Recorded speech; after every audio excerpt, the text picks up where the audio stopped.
안녕하십니까. 그동안 제가 방송을 하면서 원고라든가 지난 기자회견문 같은 거, 또 마이크를 잡고 연설을 했던 내용을 가지고 방송 소재로 썼는데, 오늘은 원고 없이 그동안 제가 겪어왔던 일, 또 저에 대한 뭐 안 좋은 소문들, 뭐 제가 뭐 모자를 쓰고 있는 거, 뭐 선글라스를 쓰는 거에 관련해서 사람들이 말을 합니다. 제가 모자를 쓴 이유는 이 사건이 터지고 나서 머리에 상당히 심각한 상처가 있습니다. 그리고 모자를 쓰지 않으면 안 될 정도로 우리 흔히 말하는 통풍 있죠. 머리가 상당히 시렸고 머리 뒤쪽에 전체 뒤쪽까지 머리가 다 빠져버렸거든요.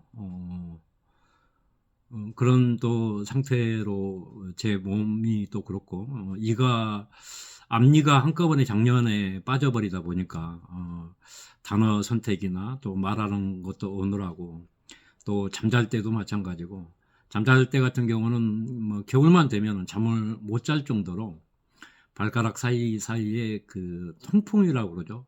바람이 솔솔 들어온 것처럼 계속 그런 고통 속에서 살아가고 있습니다. 처음에 초창기는 어떤 사람들이 그러더라고요. 바다에서 3일 동안 동생 수색 작업을 하고 왔는데 뭐 술 먹고 얼굴이 그렇게 빨갛게 나와서 방송을 하느냐라는 사람도 있고 모자와 선글라스를 왜 쓰고 다니냐. 저는 한 30년 이상을 보트를 개발하다 보니까 바닷가나 강에서 그 테스트를 했을 거 아닙니까? 망막이 많이 상해가지고 바람이 조금만 불면 눈물이 막 그 흐르거든요. 그리고 이제 사건이 터지고 나서 1년 후에 제가 심근경색 시술을 했습니다. 응급실에 갑자기 실려가가지고 그때 검사를 해보니까 당이 상당히 그 심하다는 판정을 받았거든요. 당이 한 거의 600 정도까지 올라간 시점이었는데 제가 그동안에 건강했기 때문에 설마 제 몸이 어떻게 그렇게 이상이 있고 당이 있을 거라는 생각을 전혀 못했어요. 한꺼번에 어떤 그 울분이나 이런 그 스트레스 또 기자회견을 뭐 새벽 4시까지 또 아침 6시부터는 생방송에 막 그 방송을 하다 보니까 하루에 잠을 뭐 한 2시간, 뭐 3시간도 못 잘 정도로 그 강행군을 했었어요. 하루 인터뷰가 뭐 보통 100개 이상을 내가 소화를 했기 때문에 얼마나 고통스러웠겠습니까? 근데 그때 당시는 국가기관이 또 청와대나 뭐 민주당 그 여당 아니었습니까? 이 사람들이 무지막지하게 동생은 자진 월북자로 매도하고 몰아갔던 상황이기 때문에 그런 것을 혼자 방어하고 하느라고 어떤 몸이 어떤 망가지거나 어떤 건강을 돌볼 수 있는 상황이 아니었었습니다. 뭐 동생들도 그렇고 또 조카들도 그렇고 또 전체 장남의 장손이다 보니까 전체 우리 가족 구성원들을 책임을 져야 되지 않겠습니까? 그런 막중한 책임이 또 있었고 또 큰아빠로서의 어떤 그 역할을 다 해야 되잖아요. 어찌 그 조카들 생각하면 참 대견스럽고 우리 좀 그랬어요.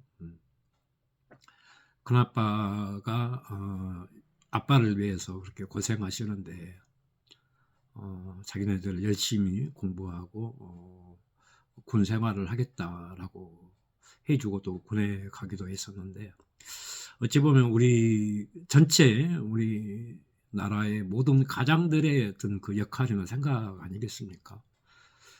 저 역시 가장으로서 또 가족 전체 가족들을 책임을 져야 되는 막중한 어떤 그 사명감 때문에 이 일을 지금까지 해오고 있습니다. 사실은 오늘 같은 날 따뜻한 날 아니겠습니까? 영상 15도 정도 되는 날씨에도 제가 두꺼운 장갑을 끼고 가야 되고 또 두꺼운 옷을 입어야 될 정도로 심각합니다. 그리고 잠잘 때 이 피부가 엄청나게 망가져 가지고 피부에 그 오는 통증이라든가 이런 것들을 감내하면서 제가 투쟁을 하고 있습니다. 어찌 보면 나만큼 한을 그 짧은 기간 동안에 많이 가지고 산 사람이 어디가 있겠습니까? 얼굴도 모르고 전혀 나하고 연관도 안 된 사람들한테 수많은 댓글 테러와 욕도 먹고, 그 다음에 길거리 가고 있는데 술 먹고 괜히 시비를 걸고, 그런 사람들. 또 초창기 때는 제가 심근경색으로 심장이 안 좋기 때문에 괜히 시비 걸었다가는 또 내 건강에 어떤 갑작스러운 변화가 있을 것 같아 가지고 가급적이면 시비도 안 걸려고 지하철이나 공공 운송 수단을 한 번도 사용을 안 했어요.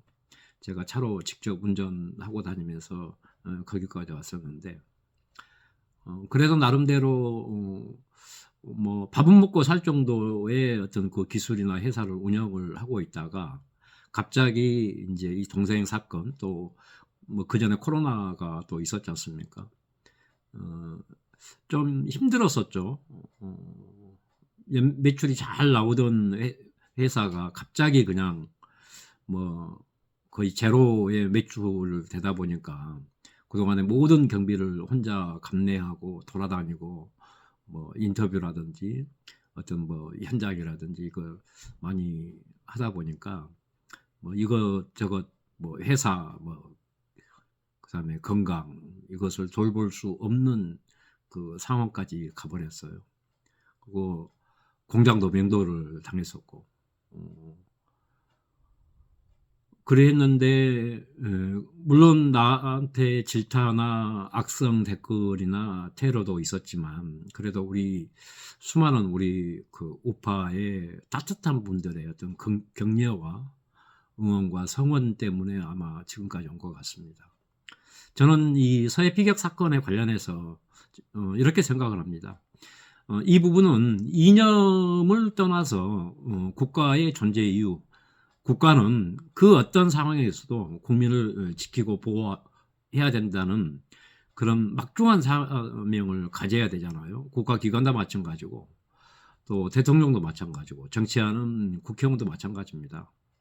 그때 당시 민주당은 자기네들의 어떤 그 잘못이나 치부를 덮기 위해서 협박과 해유, 뭐 거짓 선동을 해왔지 않습니까? 또 당시 국민의힘은 의원수가 99명 정도밖에 아니니까 우리는 힘이 없다라고 하시더라고요. 어떤 그런 상황들을 제가 겪고 보고 했을 때 과연 나를 지켜주고 보호해줄 사람이 누구이겠는가? 만약에 내가 어떤 그 해상 전문성이 없었다면 과연 이 사건을 해결할 수 있었을까? 근데 서해 사건은 간단 명료합니다. 국가가 국민을 지켰느냐 안 지켰느냐를 따지는 거예요. 나중에 재판에서 어떤 그 범죄의 사실이 이제 판명이 나면 이제 추가 고발이 되겠죠. 하지만 제가 재판을 걸었던 것은 잘잘못보다 국가의 할 일을 국가가 해줬느냐 안 해줬느냐였거든요. 근데 도둑이 제발 저린다고 하잖아요. 민주당이나 문재인 이 좌파 빨갱이들은 무조건 동생을 자진 월북 프레임으로 그 씌우려고 했잖아요. 뭐 그렇게 한다고 해가지고 그게 월북이란 그 영공의 단어는 동생의 사건에서 재판이 대법까지 최종 판결이 난 게 아니거든요. 근데 민주당은 뭐라고 합니까? 민주당 대표 보세요. 무죄 추정의 원칙이라고 하지 않습니까? 또 윤석열 대통령도 재판이 끝난 게 아니잖아요. 재판을 지금 현재 진행 중이고 검찰의 조사 중인데 무조건 내란 잘못했다라고 몰아 세워버리지 않습니까? 이게 좌파 빨갱이 공산당의 생각이고 마인드거든요. 저놈들은 그동안 자기네들이 20년, 30년 동안 뭐 사회 노동운동을 하면서 국회의원 배지를 달고 또 과거 80년대, 90년도에 학생운동을 하면서 어떤 사상을 그네들 대가리에 박혀 있는지 모르겠지만 그 사람들은 자유대한민국 또 대한민국 구성원들의 그런 생각이 아니라고 보거든요. 그런 부분들을 봤을 때 우리가 어떻게 해야 될 것인가. 이번 윤석열 대통령의 국민 계몽을 만들어 줬지 않습니까? 그 계몽을 겪고 나고 보니까 공산 세력들, 공산당, 좌파, 빨갱이들의 이런 사회 곳곳에 암약하고 알박혀 있는 이런 자들이 엄청나게 많았다는 것을 우리가 깨달았지 않습니까? 저 역시도 놀랐습니다. 왜냐하면 좌파 빨갱이들 그렇게 얘기는 했었지만 저들은 저런 활동을 하고 저런 생각을 가지고 저런 선동을 한다라고 했었는데 이렇게 무지막지하게 대놓고 북한의 지령문을 뭐 게시한다든가 또 그것을 읽어내려간다는 이런 것들이 있었지만 이렇게 대놓고 할 줄 몰랐거든요. 이게 자체가 내란 아니겠습니까? 그래서 우리는 우리 모두가 우리 나라를 지켜야 되고 우리 스스로가 우리를 지켜야 된다는 그런 사명감, 그런 생각들로 거리로 나왔었고, 저도 어떤 건강이 허락하는 한 계속 글을 쓰고 또 목소리를 내고 해왔었는데 이제 좀 더 세련되고 좀 더 계획적인 우리가 방어권을 가져야 되지 않겠냐. 그래서 유튜브라는 이제 플랫폼을 늦은 감은 있지만 플랫폼을 만들었고, 그동안에 우리가 이제 수많은 우파 지식인들하고 저희들이 얘기를 많이 했었어요. 과연 우리가 이 난관을 수습하려면 어떻게 가야 될 것인가, 좌파 척결을 하기 위해서는 어떤 방법으로 가야 될 것인가. 그래서 우리가 생각해냈던 게 뭐 문화전쟁, 또 SNS 어떤 방어, 그 다음에 우리의 새로운 컨텐츠를 만들어서 한번 가봅시다 라고 그런 얘기들을 계속 해왔었어요. 그 어떤 좋은 애가 우리 전한길 강사의 방송국, 또 신기준 교수의 이제 유튜브 활동, 또 저도 마찬가지고 그동안 수많은 우파 유튜버들이 활동을 많이 해 오셨지 않습니까? 저는 그렇게 생각을 해요. 물론 사람의 생각은 각자의 다르지만 우리의 목표와 길은 하나다. 오직 자유 대한민국을 지켜내고 우리 스스로를 보호하고 방어할 수 있는 힘을 기르자. 좌파들은 똘똘 뭉쳐가지고 우리 나라를 뒤엎으려 하고 있는데, 우리라도 물론 생각이 조금은 다르겠지만 다르더라도 윤석열 대통령을 지켜내고 자유 대한민국의 굳건한 방어를 위해서는 우리가 다 같이 노력을 해야 된다. 그런 마음으로 모두 싸우고 있지 않겠습니까? 그래서 제가 비록 부족하고 아직 준비된 게 뭐 제가 돈이 뭐 여유가 있어가지고 그런다면 장비도 세팅하고 하겠지만 그래도 나름대로 시작을 해야 어떤 성과라든가 어떤 그 결과가 있지 않겠습니까? 이래서 안 돼, 저래서 안 돼 하면은 계속 못 하겠더라고요. 그래서 서해 피격 사건에 관련된 이 사건을 모르고 있는 분들이 너무 많은 거예요. 그래서 작은아마 유튜브를 통해서 직접 하다 보게 되면 수많은 사람들, 또 구독자, 청취자들이 늘어날 것이고 이 사건에 관련해서 관심을 가질 것이다.